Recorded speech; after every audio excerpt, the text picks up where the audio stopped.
basura, walang kalat. Meron nga maliliit kasi hapon na yun, kaya medyo may mga balakugin na ganyan sa mga kalsada. Kalsada nakahaba ng EDSA monumento. Yan ang LRT.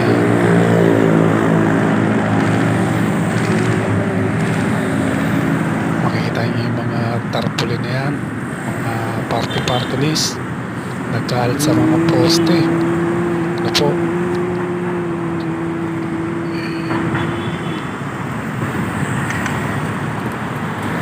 Yan, ganda. Pag ganitong klase ng panahon, December, patatapos na ang buwan ng December, patapos na ang taon ng 2024. Walang masyadong tao sa kalsada. Ano po? Yan, sarap maglakad. Pag ganitong klase, walang masyadong katao-tao. Peaceful, payapa, walang maraming mga kaharang sa kalsada, hindi katulad sa ibang lugar, napakatao po.